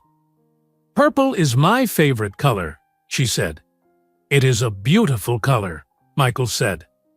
Time passed quickly. Michael did not check his phone. He did not think about anything except the three children in front of him. Emma's quiet voice, Noah's serious concentration, Liam's endless energy. At noon, Lexi stood up. "It is time for lunch." Michael started to stand. "I should go." "Can Daddy stay for lunch?" Emma asked. She looked at her mother with hopeful eyes. Lexi hesitated. She looked at Emma, then at Michael, then back at Emma. "Please, Mommy," Emma said. "Fine," Lexi said. "He can stay for lunch." They went to the kitchen. The kitchen was large with white cabinets and gray counters. Lexi made sandwiches, peanut butter and jelly. She cut them into triangles. She put fruit on plates, grapes and strawberries. They sat at the kitchen table. The Triplets told Michael about their preschool. They told him about their teacher, Miss Karen. They told him about their friends, Sophie and Marcus. "Sophie has a dog," Emma said. "Can we get a dog, Mommy?" "Maybe someday," Lexi said. After lunch, Lexi looked at the clock. It was 1. "Michael, it is time for you to leave." Liam's face fell. "Already?" "Yes," Lexi said. "We agreed on 3 hours." "When will Daddy come back?" Liam asked. "Next Saturday," Lexi said. Michael stood up. He looked at the 3 children. "I will see you next week. I promise." "Okay," Emma said softly. Noah nodded. Liam hugged Michael's leg again. "Bye, Daddy." Michael walked to his car. He sat in the driver's seat and took a deep breath. His children called him Daddy. They smiled at him. They wanted him to stay. He started the car and drove home. For the first time in years, Michael felt something real. Michael drove back to his studio apartment in Sunnyvale. The apartment felt empty and cold, but for the first time, Michael did not mind. He had something to look forward to. Next Saturday, he would see Emma, Noah, and Liam again. That night, Michael pulled out a notebook. Dr. Ruiz told him to write 3 things he was grateful for each day. He wrote, 1. I saw my children today. 2. They called me Daddy. 3. Emma showed me her coloring. The weeks passed. Every Saturday, Michael drove to Lexi's house at 10 in the morning. Every Saturday, he spent 3 hours with the triplets. They built puzzles. They colored pictures. They played with toy trucks and dolls. Slowly, the children became more comfortable with him. Emma started sitting in his lap while he read books to her. Her favorite book was about a princess who saved her kingdom. Michael read it 5 times one Saturday. Noah asked Michael questions about everything. Why is the sky blue? Where do clouds come from? How far away is the moon? Michael did not know all the answers. Sometimes he said, I do not know, buddy. Let us look it up together. They would use Lexi's computer to find answers. Liam never stopped moving or talking. He told Michael about every toy he owned. He told him about the games he played at school. He told him jokes he did not understand. Michael laughed anyway.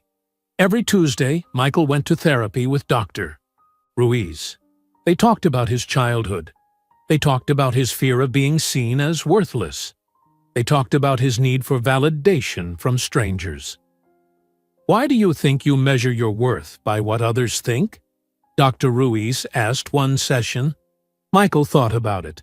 Because when I was young, people treated me differently when they saw I was poor. They ignored me. I felt invisible. And now? Dr. Ruiz asked. Now, I am trying to learn that being invisible to strangers is okay, Michael said, as long as I am visible to my children. That is good progress, Dr. Ruiz said. In late February, Michael started looking for a job. He could not live off his credit cards forever. He applied to 20 different companies, tech companies, marketing firms, real estate offices. Most did not respond. A few sent rejection emails. In early March, Michael got a call from a small startup company called Innovate Tech. They made software for project management. They needed a project coordinator. The job paid $55,000 per year.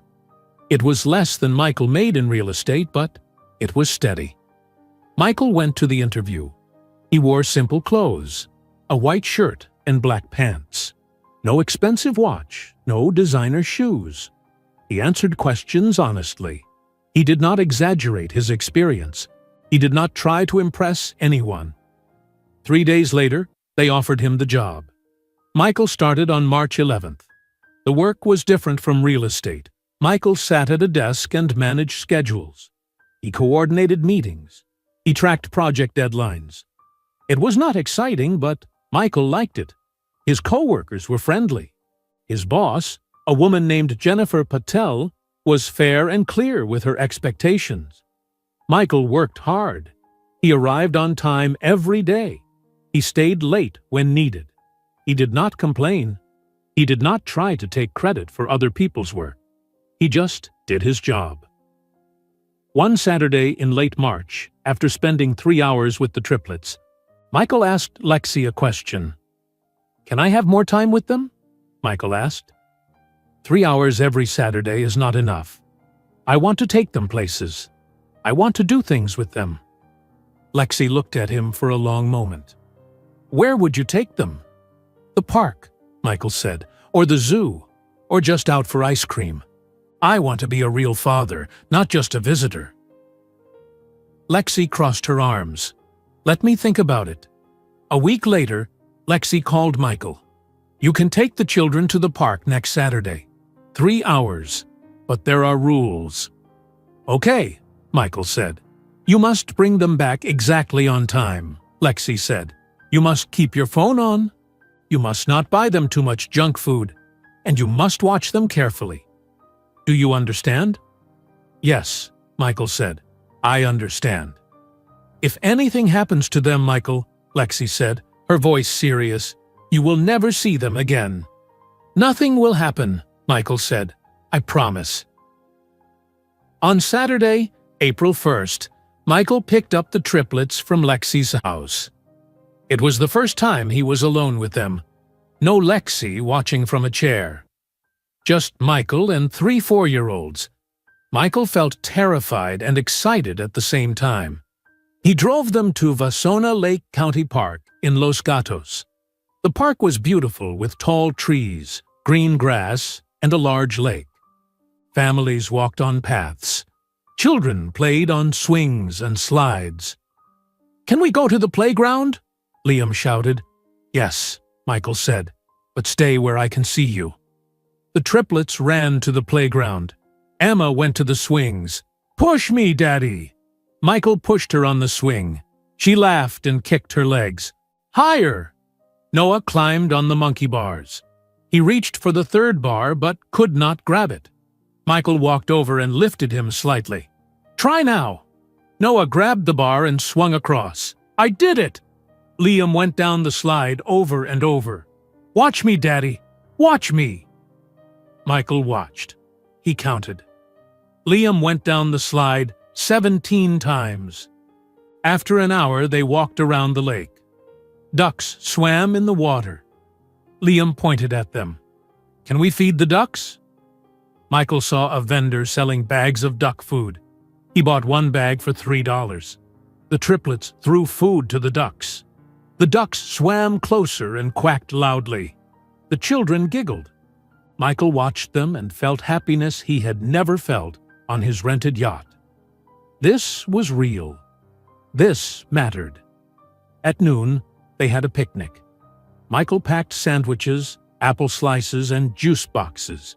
They sat on a blanket under a tree. Noah was quiet while he ate.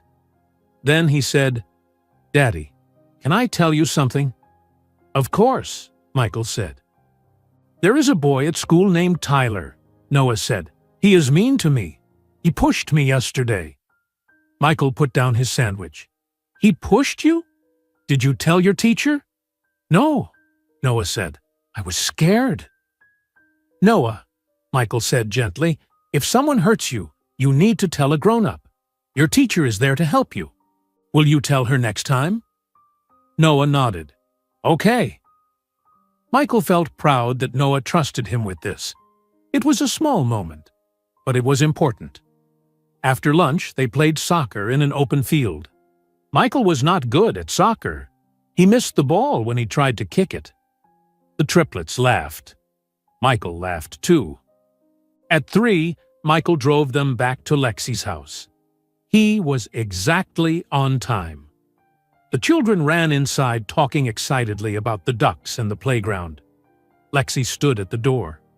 "Did everything go okay?" "It was perfect," Michael said. Lexi studied his face. Then she said, "You can take them again next Saturday if you want." Michael smiled. "Thank you." The weeks turned into months. Spring became summer. Michael saw the triplets 2 or 3 times a week now. Sometimes he picked them up from preschool. Sometimes they had dinner together at Lexi's house. In June, Michael's parents flew to California to meet their grandchildren. Michael picked them up from the airport. His mother, Patricia, talked the entire drive to Lexi's house. "I cannot believe I am finally meeting them," Patricia said. "Do they know we are coming?" "Yes," Michael said. Lexi told them. At Lexi's house, Patricia started crying the moment she saw Emma, Noah, and Liam. She hugged all 3 children at once. "My beautiful grandchildren."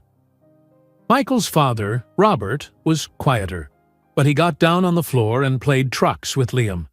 He showed Noah how to throw a football. He complimented Emma's drawings.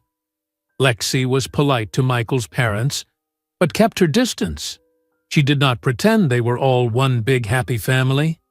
Michael understood. In July, the triplets started summer camp. Lexi asked Michael if he could pick them up on Wednesdays because she had important work meetings. Yes, Michael said immediately. I will be there. Every Wednesday, Michael left work at 3 and drove to the summer camp. He picked up 3 sweaty, tired, happy children. They told him about swimming lessons and arts and crafts. Michael took them for ice cream at a small shop near Lexi's house. They always got the same flavors. Emma got strawberry. Noah got chocolate. Liam got vanilla with rainbow sprinkles. In August, Jennifer Patel called Michael into her office. "Michael," Jennifer said, "you have been here 5 months now. You are reliable. You work hard. You do not create drama. I am promoting you to Senior Project Coordinator. You will get a raise, $5,000 more per year." "Thank you," Michael said. "I really appreciate it." With the extra money, Michael started looking for a better apartment. His studio in Sunnyvale was too small and too far from the triplets. He found a 1-bedroom apartment in Campbell. It was closer to Los Gatos. The rent was $2,000 per month, but Michael could afford it now. He moved on August 15th. The new apartment had a real bedroom and a larger kitchen. He bought a used couch from a thrift store. He bought a small dining table. It was not fancy, but it felt like a home. On September 1st, the triplets started kindergarten. It was a big day. Lexi took the morning off work. She called Michael the night before. "Do you want to come to their first day of school?" she asked. Michael's heart jumped. "Yes, I do." The next morning, Michael met Lexi at her house at 7:30. Emma, Noah, and Liam wore new school clothes. Emma had a purple backpack. Noah had a blue one. Liam had a green one with dinosaurs on it. They drove to Brookside Elementary School in Los Gatos. The parking lot was full of parents and children.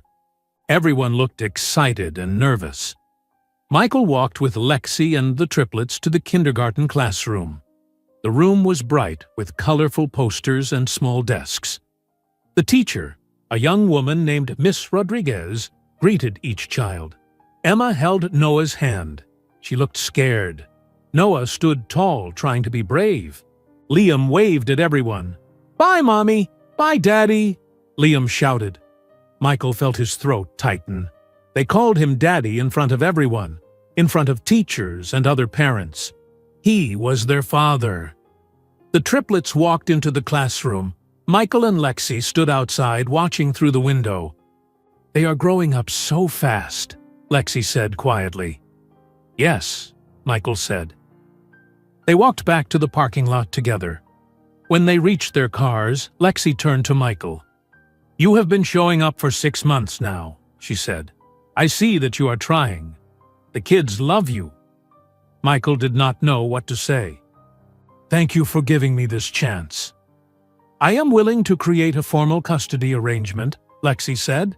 "You can have the children every other weekend, Friday night through Sunday afternoon, and 1 weeknight per week for dinner." Michael stared at her.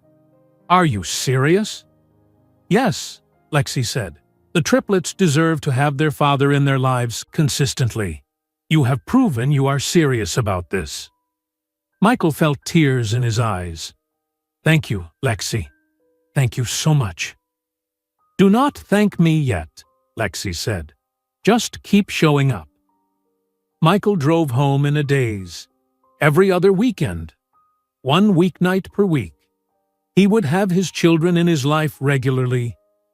He finally earned something real.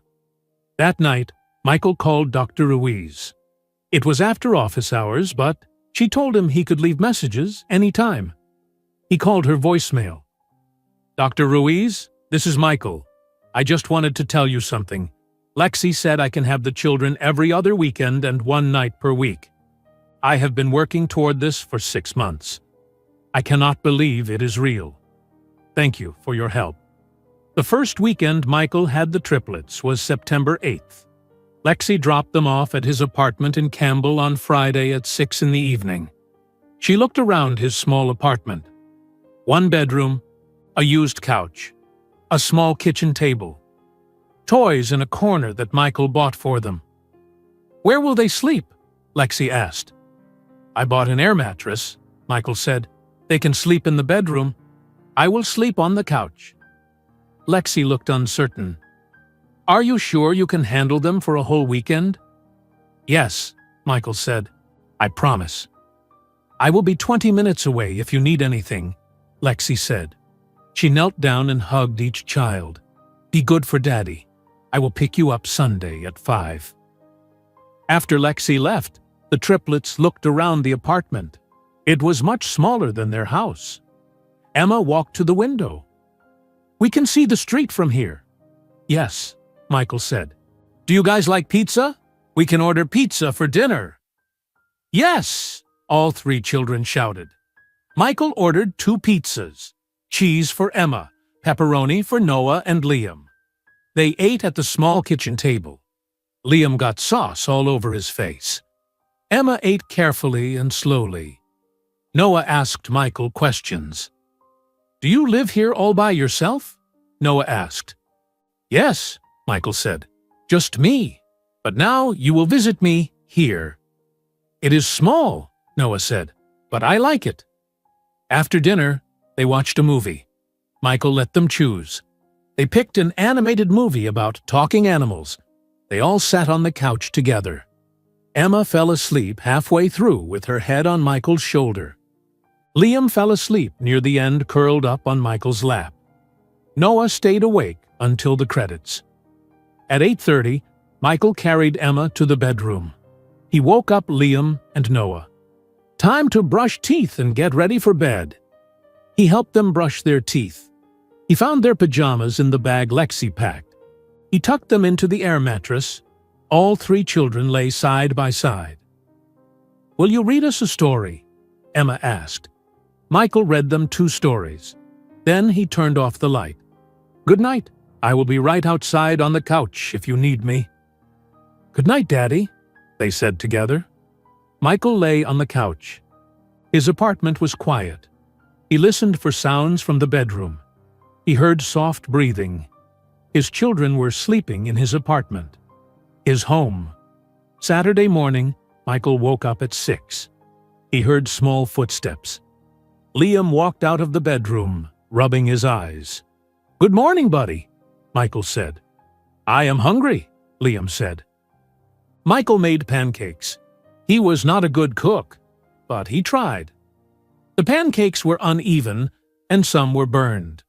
But the triplets ate them anyway. Emma asked for strawberries on hers. Michael did not have strawberries. He made a mental note to remember this. Emma liked pancakes with strawberries. They spent Saturday at the park. They played on swings. They fed ducks. They had a picnic lunch. Michael took photos on his phone. Not to post anywhere. Just to keep. That night, Noah woke up crying. Michael heard him and went to the bedroom. Noah was sitting up with tears on his face. "What is wrong, buddy?" Michael asked. "I had a bad dream," Noah said. His voice shook. "It is okay," Michael said. He sat on the edge of the air mattress. "It was just a dream. You are safe." "Can you stay here?" Noah asked. "Yes," Michael said. He lay down next to Noah on the air mattress. He held the little boy until he fell back asleep. Michael made another mental note. Noah has nightmares sometimes. Sunday came too fast. At 5, Lexi arrived to pick up the children. They did not want to leave. "But we just got here," Liam said. "You will come back in 2 weeks," Lexi said, "and Daddy will see you on Wednesday for dinner." After they left, Michael cleaned the apartment. He found a small purple crayon under the couch. He put it in a drawer to save. Every other Wednesday, Michael picked up the triplets from school at 3 and brought them to his apartment for dinner. He learned to cook simple things: spaghetti, chicken nuggets, grilled cheese sandwiches. He learned what each child liked and did not like. Emma did not like tomatoes.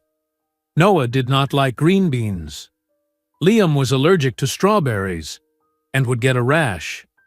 In October, Michael attended his first parent-teacher conference at Brookside Elementary. He sat next to Lexi in Miss Rodriguez's classroom. The teacher showed them Emma's drawings. She said Emma was shy but talented in art. She showed them Noah's work. She said Noah was very smart and asked good questions. She showed them Liam's papers. She said Liam had a lot of energy but was friendly with all the other children. "They are wonderful kids," Miss Rodriguez said. "You should be very proud." Michael felt proud. These were his children. They were smart and kind and creative. In November, Michael had the Triplets for Thanksgiving weekend. He did not know how to cook a turkey, so he bought a roasted chicken from the grocery store. He made mashed potatoes from a box. He heated up canned green beans. It was not a fancy meal, but they ate together at his small kitchen table. "What are you thankful for?" Michael asked. "I am thankful for my new friend Sophia," Emma said. "She shares her crayons with me." "I am thankful for my teacher," Noah said. "She helps me with math." "I am thankful for dinosaurs," Liam said. "And for you, Daddy." Michael's throat felt tight. "I am thankful for you three, all of you." In early December, Michael went to therapy with Dr. Ruiz. They had been meeting every Tuesday for almost a year now. "How are things with the children?" Dr. Ruiz asked. "Good," Michael said. "Really good. I have them every other weekend now, and one night per week. They are comfortable with me. They tell me things. I know their routines and their fears and what they like." "What about your feelings of inadequacy?" Dr. Ruiz asked. "Do you still measure your worth by what other people think?" Michael thought about it. "No, not anymore. I do not care what strangers think. I only care what Emma, Noah, and Liam think. And what I think of myself." "That is significant growth," Dr. Ruiz said. "How do you feel about money now?" "I am still paying off my credit card debt," Michael said. "But I am not spending money I do not have. I am not buying things to impress people. I live simply. It is enough." "What changed?" Dr. Ruiz asked. "I used to think success meant people looking at me," Michael said. "Now I know success means my kids feeling safe when I am around." Dr. Ruiz smiled. "You have come very far, Michael." On December 20th, Lexi called Michael. "The Triplets want you to spend Christmas with them. Would you like to come to the house on Christmas morning?" Michael was surprised. "Are you sure?" "Yes," Lexi said. "They asked for you specifically. They want Daddy to be there when they open presents." "I will be there," Michael said. "What time?" 8 in the morning, Lexi said. Michael spent December 24th alone in his apartment. He wrapped 3 small gifts he bought for the children. For Emma, he bought a set of watercolor brushes. She was getting serious about art. For Noah, he bought a book about planets. Noah loved space. For Liam, he bought a toy helicopter. Liam loved anything that flew. Michael did not have much money left after paying rent and credit card payments, but he spent time choosing each gift carefully. He wanted them to be meaningful, not expensive. On Christmas morning, Michael arrived at Lexi's house at 8. The Triplets ran to the door in their pajamas. Their faces were bright with excitement. "Daddy, you are here!" Emma hugged him. "Come see the tree!" Liam grabbed his hand and pulled him inside. The living room had a large Christmas tree covered in lights and ornaments. Presents filled the space underneath. Lexi sat on the couch with a cup of coffee. She wore comfortable clothes. No makeup. She looked relaxed. "Merry Christmas," she said to Michael. "Merry Christmas," Michael said. The Triplets tore into their presents. New clothes, books, toys. They squealed and laughed. When they opened Michael's gifts, their faces lit up. "Thank you, Daddy," Emma said. She hugged the watercolor brushes. "This is the best book ever," Noah said. "Look, my helicopter flies." Liam threw it in the air. After presents, Lexi made breakfast. Pancakes with strawberries for Emma, chocolate chip pancakes for Noah and Liam, bacon and orange juice for everyone. They ate together at the kitchen table. It was not romantic. Michael and Lexi were not getting back together. They barely talked to each other, but they were in the same room, sharing a meal with their children. They were a family in a different way. After breakfast, Michael played with the triplets. He helped Noah build a spaceship with new blocks.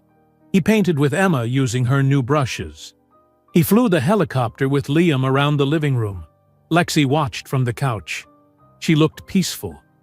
At noon, Lexi's mother arrived. Her name was Dorothy. She brought more gifts for the grandchildren. She greeted Michael politely. Over the past year, she had seen how hard Michael worked to be a good father. She respected him now. The day was full of laughter and play. No arguments. No tension. Just a quiet, peaceful Christmas. At 5, Michael prepared to leave. The triplets hugged him goodbye. "Will you come back tomorrow?" Emma asked. "Not tomorrow," Michael said, "but I will see you on Friday. It is my weekend with you guys." "I love you, Daddy," Liam said. "I love you too, buddy," Michael said. "I love all of you." As Michael drove home, he thought about the past year. He thought about the man he was on the yacht. Desperate, fake, empty. He thought about the man he was now. Honest, present, real. He would never be rich. He would never own a yacht. He would never impress strangers on social media. But he had 3 children who loved him. He had a purpose. He had a real life. On New Year's Eve, December 31st, 2024, Michael stayed home in his small apartment. At midnight, he video-called the triplets. They answered wearing party hats. Noisemakers blew loudly in the background. "Happy New Year, Daddy!" they shouted together. Michael smiled. Exactly 2 years ago, he stood on a rented yacht, trying to impress his ex-wife. Tonight, he sat on a used couch in a small apartment. But he was happier than he had ever been. "Happy New Year," he said. "I love you guys." After the call ended, Michael sat in the quiet apartment. He thought about success. Real success was not about what people saw. It was about who you were when no one was watching. It was about showing up every day for the people who needed you. It was about being honest.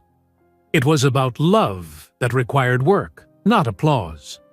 Michael's life was smaller now, but it was full. And that made him richer than any yacht ever could. January arrived. 2025 began quietly for Michael. He worked at Innovate Tech during the week. He saw the triplets every other weekend and every Wednesday. Life fell into a comfortable rhythm. In late January, Jennifer Patel called Michael into her office again. "Michael," she said, "we are starting a new project, a big client. I need someone to lead it. I think you should do it." "Me?" Michael said.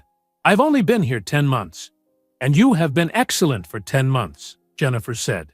"You are organized, you communicate well. The team respects you. This is a promotion. Project manager. Your salary will increase to $65,000 per year." Michael could not believe it. "Thank you. I will work hard. I promise." "I know you will," Jennifer said. With the raise, Michael started paying down his credit card debt faster. He owed $18,000 from the yacht party and moving expenses. He paid $500 every month. It would take 3 years to pay it all off, but he was making progress.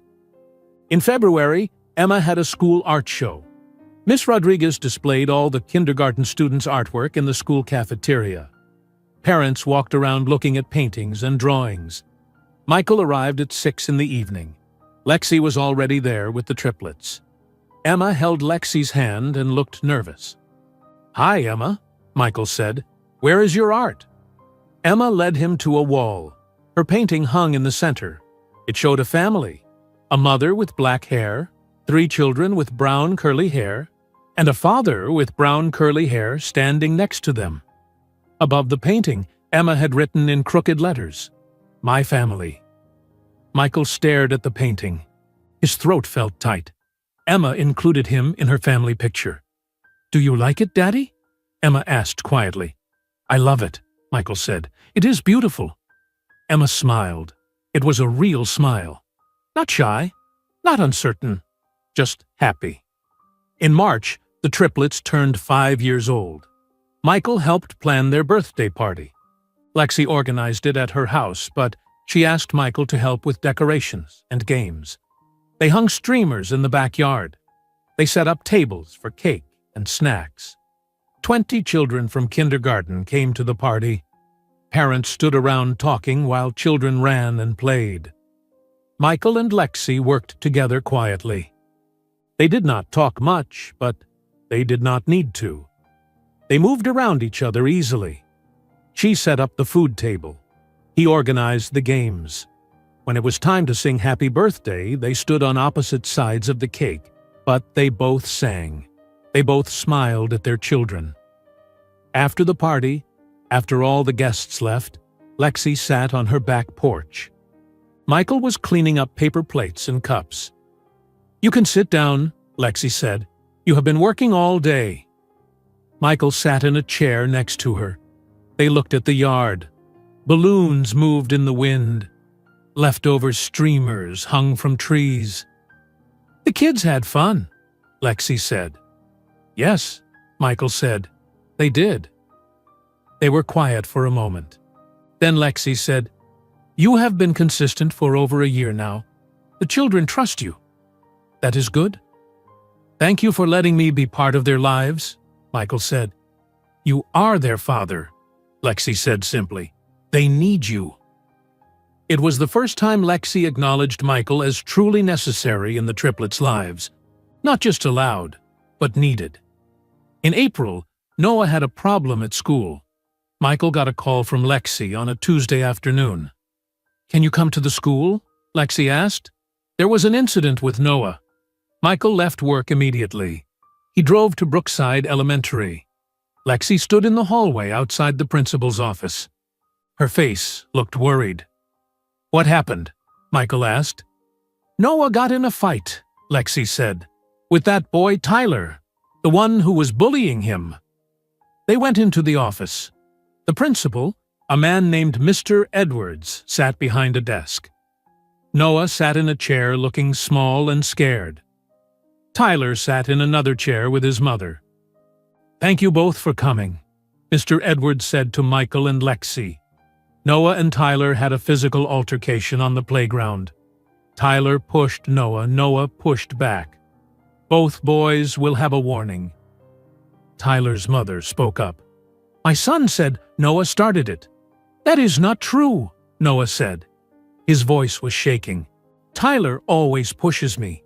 He has been mean to me since the beginning of school." Mr. Edwards looked at his notes. Several students confirmed that Tyler pushed Noah first. This is not the first complaint about Tyler bullying other students. Tyler's mother looked angry but said nothing more. After the meeting, Michael and Lexi took Noah home. In the car, Noah was quiet. When they got to Lexi's house, Michael knelt down to talk to him. "Are you okay, buddy?" Michael asked. "I do not like fighting," Noah said. Tears filled his eyes. "But he always pushes me. I told the teacher, but he did not stop." "You did the right thing by telling the teacher," Michael said, "and you have the right to defend yourself. But I am proud of you for trying to do the right thing first." Noah hugged Michael. Lexi watched from the doorway. Her face was soft. In May, Michael took the triplets camping for the first time. It was his weekend with them. He borrowed a tent from his coworker. He drove to Big Basin Redwoods State Park, about an hour from Campbell. They set up the tent together. Michael had never been camping before, so he did not know what he was doing.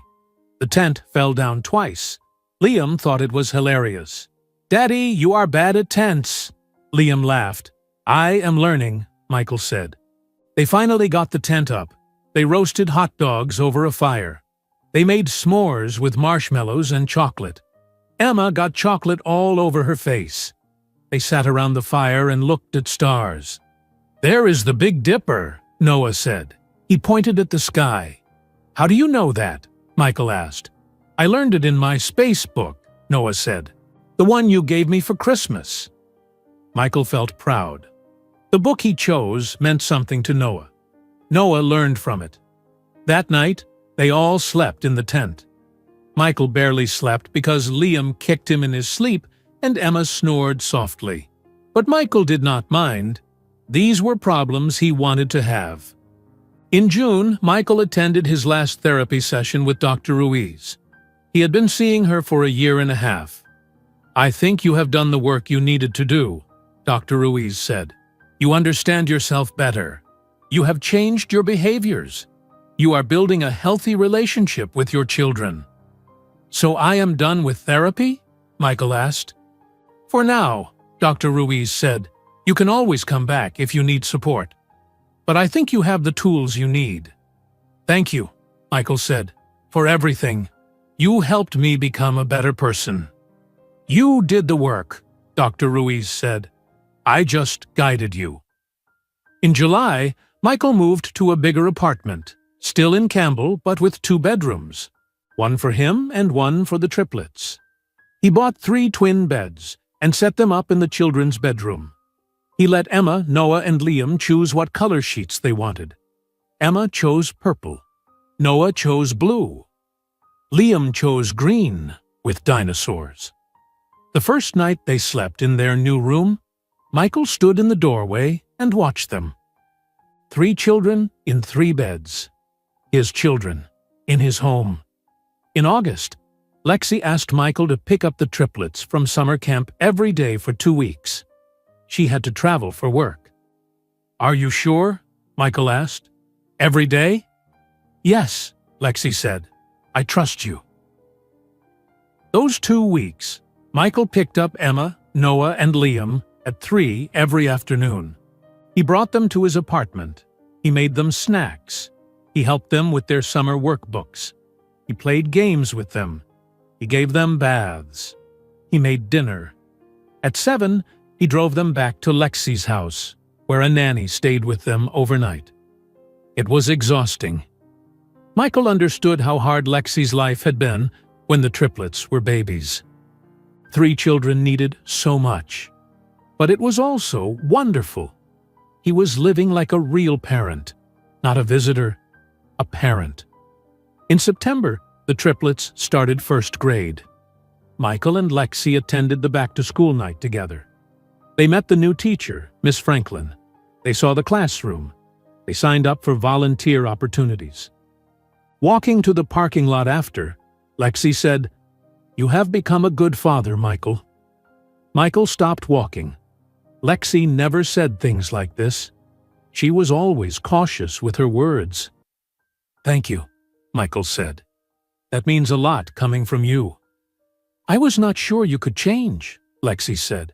"When you showed up at my house in January last year, I gave you a chance because the children asked about you. I did not think you would last 3 months, but you proved me wrong. You showed up. You keep showing up." "They are my children," Michael said. "Where else would I be?" Lexi looked at him for a long moment. The man on the yacht would not have said that. He would have been at a party somewhere trying to impress people he did not know. "That man does not exist anymore," Michael said. In October, Michael paid off his credit card debt completely. He made his final payment of $500 on October 15th. 18 months of payments. He was free of the debt from his old life. In November, Michael's parents visited again. This time, they stayed for a week. They rented a hotel room near Michael's apartment. They spent every day with the triplets. Patricia baked cookies with Emma. Robert taught Noah how to play checkers. They took Liam to the zoo. On their last night, Patricia said to Michael, "You are a good father. I am proud of you." Robert nodded. "You turned your life around. That takes strength." In early December, Lexi called Michael. "The children want you to spend Christmas with us again. And I was thinking, maybe you could come for Christmas Eve too.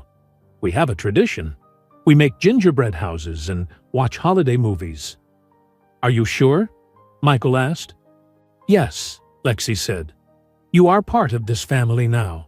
Not the way you were before, but in a new way. The children need you, and I have accepted that." Michael felt his eyes get wet. "I will be there." On Christmas Eve, Michael arrived at Lexi's house at 5 in the evening. The triplets ran to greet him. They were wearing matching pajamas with snowflakes on them. "Daddy, you are here!" they shouted. They spent the evening building gingerbread houses. Emma decorated hers perfectly with straight lines of icing. Noah built his carefully and precisely. Liam ate most of his candy before putting it on the house. They watched 2 holiday movies. The triplets fell asleep on the couch. Michael carried Emma to her room. Lexi carried Noah. Liam woke up and walked by himself. After the children were in bed, Michael prepared to leave. Lexi walked him to the door. "Thank you for coming," she said. "Thank you for inviting me," Michael said. They stood in the doorway. It was not awkward. It was just 2 people who shared children. 2 people who were building something new from the pieces of something broken. "See you tomorrow," Lexi said. "See you tomorrow," Michael said. As he drove home, Michael thought about how far he had come. 2 years ago, he rented a yacht to make Lexi jealous. Now, he built gingerbread houses with their children. 2 years ago, he measured success by Instagram likes.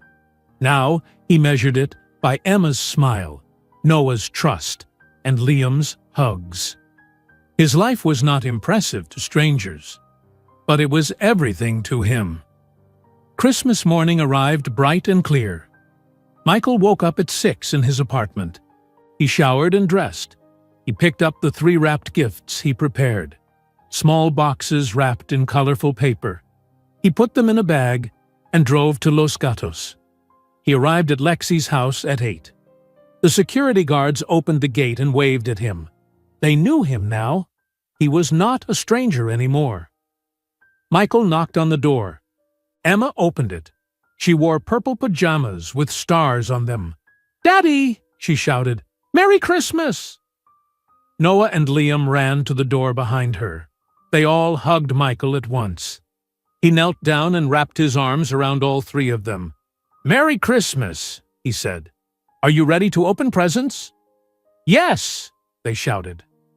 The living room glowed with lights from the Christmas tree. Presents covered the floor underneath it. Lexi sat on the couch, holding a cup of coffee. She wore gray sweatpants and a white sweater. Her hair was pulled back in a ponytail. "Good morning," she said to Michael. "Good morning," Michael said. The triplets tore into their presents. Boxes opened. Wrapping paper flew everywhere. They got new books, new clothes, new toys. They squealed and laughed with each gift. Michael pulled out his 3 small boxes. "These are from me." Emma opened hers first. Inside was a set of fine watercolor brushes. Professional quality. She gasped. "These are real artist brushes." "Yes," Michael said, "for a real artist." Emma hugged him tight. "Thank you, Daddy. I love them." Noah opened his next, a hardcover book about the solar system, full of photographs and facts. "This is amazing," Noah said. He immediately sat down and started reading. Liam opened his last, a toy helicopter with a remote control. "It really flies!" Liam shouted. He ran around the room making helicopter sounds. After all the presents were opened, Lexi stood up. "I will make breakfast. Who wants pancakes?" "Me!" all 3 children shouted. In the kitchen, Lexi mixed batter and heated the griddle. Michael helped without being asked. He poured orange juice into cups. He set the table with plates and forks. They moved around the kitchen easily. Not like they used to when they were married. That felt forced and tense. This felt natural and calm. Lexi made pancakes with strawberries for Emma, chocolate chip pancakes for Noah and Liam. She put bacon on a plate in the center of the table. They all sat down together. Emma talked about the gingerbread house they made last night. Noah talked about his new book. Liam talked about flying his helicopter outside. Michael listened to everything. He asked questions. He laughed at Liam's jokes. He looked at pictures in Noah's book. He admired Emma's plans for her first painting with her new brushes. After breakfast, they moved to the living room. Michael sat on the floor with the triplets. Noah showed him facts from his space book. "Did you know that Jupiter has 79 moons?" "I did not know that," Michael said. "That is incredible." Emma got her new brushes and a pad of watercolor paper. She painted a picture of a Christmas tree. Michael sat next to her and watched. "You are very talented," he said. Liam flew his helicopter around the room. It buzzed and spun. He crashed it into the couch. He laughed and flew it again. Lexi sat on the couch reading a book, but she looked up often to watch Michael with the children. Her face was peaceful. At noon, the doorbell rang. Lexi answered it. Her mother, Dorothy, walked in carrying shopping bags full of more presents. "Merry Christmas," Dorothy said. She hugged the triplets. Then she greeted Michael. "Hello, Michael. Merry Christmas." "Merry Christmas, Dorothy," Michael said. Dorothy used to be cold to Michael. When he first started visiting the children, she barely spoke to him. She did not trust him, but over 2 years she watched him show up every week. She watched him move across the country. She watched him work hard to be a good father. Now, she respected him. Dorothy gave the triplets their gifts. More books, more toys, more clothes. The children were overwhelmed with happiness. The afternoon passed quietly. Adults talked while children played. Dorothy told stories about Lexi's childhood. Michael listened and learned things he never knew. Lexi was shy as a child. She loved building things. She wanted to be an engineer when she was 7 years old. At 4, Dorothy left. She hugged everyone goodbye. "This was a wonderful Christmas," she said. After she left, the house felt quiet. The triplets were tired from excitement. They sat on the couch, watching a movie. Emma leaned against Lexi. Noah and Liam leaned against Michael. At 5:30, the movie ended. The triplets yawned. Michael stood up to leave. "You are leaving?" Emma asked. Her voice was sad. "Yes, sweetheart," Michael said. "But I will see you on Friday. It is my weekend with you." "That is 4 days away," Emma said. "I know," Michael said, "but it will go fast." Liam walked up to Michael and hugged his legs. "I love you, Daddy." Michael picked him up. "I love you too, buddy." Noah stood up and hugged Michael too. "Bye, Daddy." "Bye, Noah," Michael said. Emma came last. She hugged Michael around his waist. "I love you, Daddy." "I love you too, Emma," Michael said. "All of you. So much." Lexi walked Michael to the door. They stood in the doorway. The sun was setting. The sky was orange and pink. "Thank you for today," Michael said. "The children wanted you here," Lexi said. "This is their Christmas too." Michael nodded. "I know we will never be married again. I know we will never be a couple. But I want you to know that I am grateful for this, for the chance to be their father." Lexi looked at him. Her dark brown eyes were serious. "You earned this chance, Michael. You changed. Not everyone can do that." "I had to change," Michael said.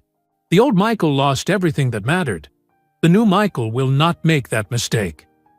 "Keep being the new Michael," Lexi said. Michael drove home as the sun set.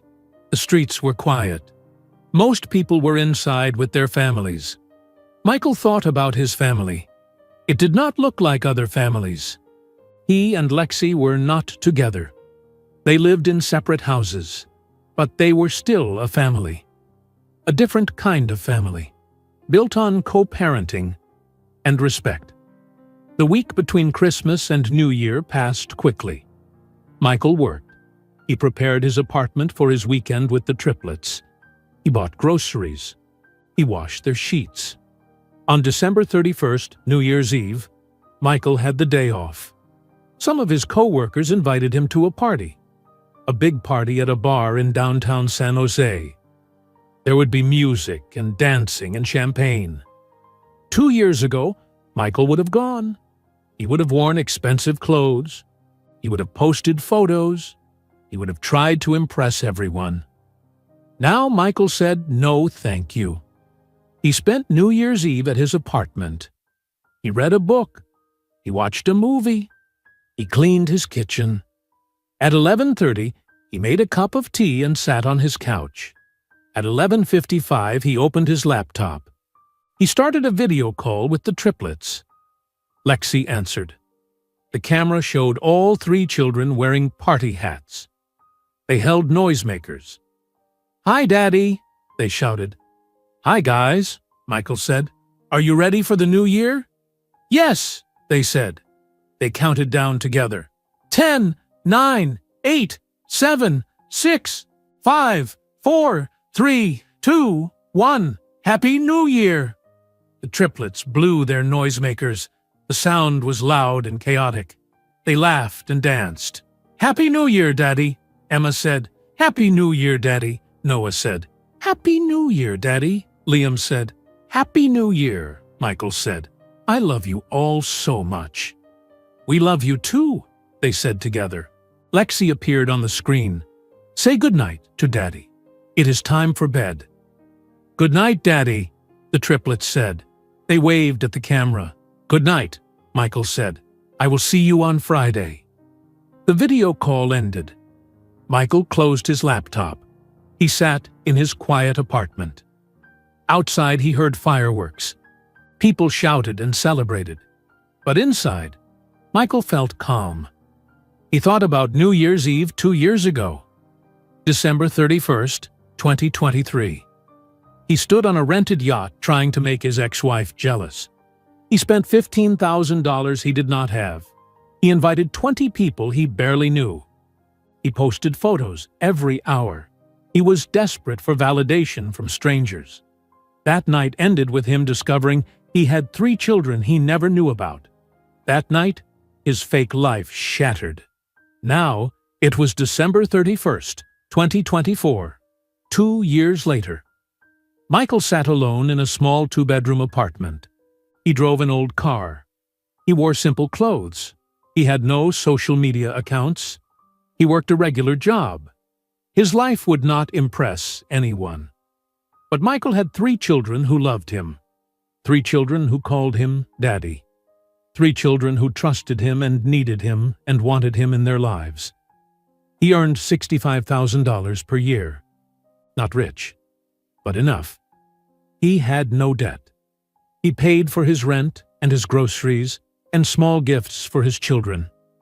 His apartment had used furniture. His car had 200,000 miles on it. His closet had regular shirts and jeans. But his life was real. His relationships were real. His love was real. Michael learned that success was not about yachts or watches or Instagram likes. Success was showing up every day for the people who mattered. Success was being honest about who you are. Success was loving your children not for applause, but because they needed you. 2 years ago, Michael wanted everyone to look at him. Now he only cared about 3 small people who looked at him and saw their father.